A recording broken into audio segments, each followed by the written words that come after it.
안녕하세요, 글로벌 모터즈 육동입니다. 오늘 만나볼 차는 독일산 국민 전기차 폭스바겐 ID.4입니다.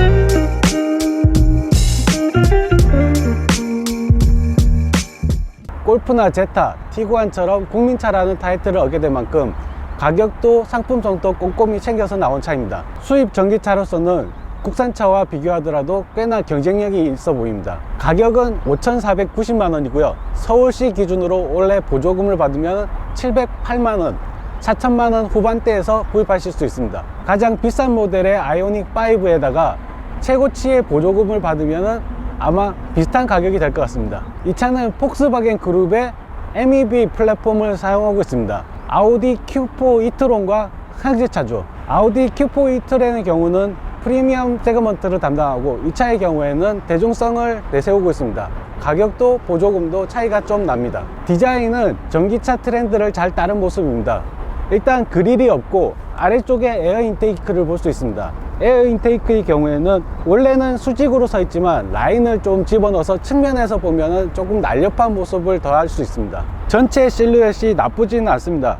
심플함이 최고라고 자신하고 있는 직선을 강조하는 몇몇 브랜드 차들과는 달리 유선형 라인들로 심플함을 강조했습니다. 헤드램프 시그널도 꽤나 이쁘게 들어옵니다. 앞쪽보다는 뒤쪽이 더 화려한 편이고요. 무선키로 잠금을 해제하지 않더라도 운전자가 접근만 하더라도 웰컴 사인을 보냅니다. 측면 도어에서도 프로젝션 라이트가 그래픽을 바닥에 비추는데요, 보급형 전기차로 생각하면 꽤나 사치스러운 옵션입니다.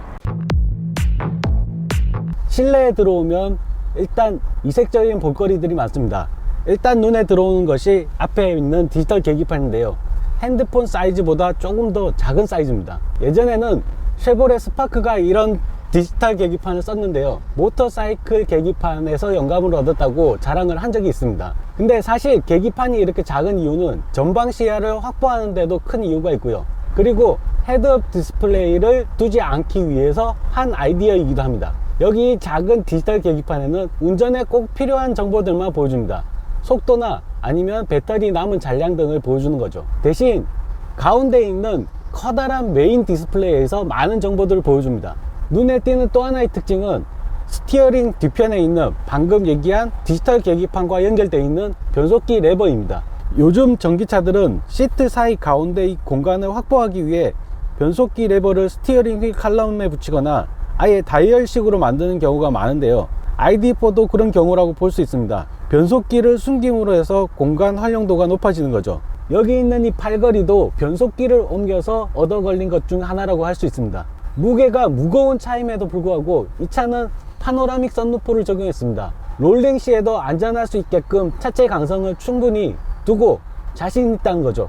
천장 글라스를 두꺼운 걸 썼다는 얘기도 있는데요, 이 부분에서는 차 내 실내 소음과도 연결됩니다. 그럼 시승에 나서며 한번 확인해 보도록 하겠습니다. 자, 들리실지는 모르겠지만 차 내 소음이 별로 없는 편입니다. 전기차라고 다 조용한 편은 아니거든요.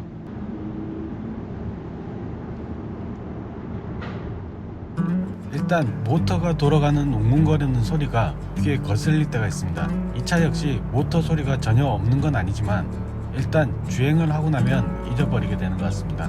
풍절음도 노면 소음도 크진 않은데요, 보통 외부에서 들어오는 소음을 잡는데 사용하는 것이 이중 접합 유리나 엔진룸, 그리고 하체 방음 보강제입니다. 이 차는 이중 접합 유리를 사용하지 않았다고 합니다. 대신 이런 차들은 윈도우를 조금 더 두껍게 만들기도 합니다. 주행 질감에 대해서도 많은 얘기들이 나왔는데요, 내연기관차처럼 이질감 없는 전기차라는 감상평이 많았습니다. 실제로는 가속을 해보면 부드럽게 진행되고 감속을 알라치면 타력 주행이 어느 정도 이어지는 느낌입니다. 대체로 전기차들은 주행거리를 늘리고 에너지 효율을 높이기 위해서 회생제동을 사용하는데요, 그게 문제인 것 같기도 합니다. 실제로는 막 불편하게 울컥거리는 건 아니지만 의도치 않은 움직임이 있어서 다소 불편하다고 해야 될까요? 그렇게 생각할 수는 있을 것 같습니다. 물론 이 차도 회생 제동이 있습니다. 다만 디폴트로 되어 있지 않다는 것이 참 다행입니다. 회생 제동뿐만 아니라 감속 시 모터로 굴러가는 차들처럼 토크감이 강하게 느껴지진 않습니다. 확실히 친근감이 있다고 생각이 드네요. 회전 구간도 꽤 자연스럽게 돌아나갑니다. 여러가지 감도 조절은 IQ 드라이브라는 시스템을 통해서 꽤 자세하게 설정할 수 있습니다. 시승을 마치면서 ID4를 한마디로 정의할 수 있다면 아마도 합리적이라고 말할 수 있을 것 같습니다. 4천만원 후반대 수입 전기차라면 딱 이 정도는 되겠다, 그 정도 수준입니다. 더도 말고 덜도 말고 가성비가 꽤 있는 차라고 볼 수 있을 것 같습니다. 내부 소재라든지 편의 기능 등에서 좀 부족할 수 있겠지만 대중차라는 기준을 대어본다면 딱 만족할 만한 수준입니다. 다만 한 가지 문제는 이 차가 독일산 국민차라는 거죠.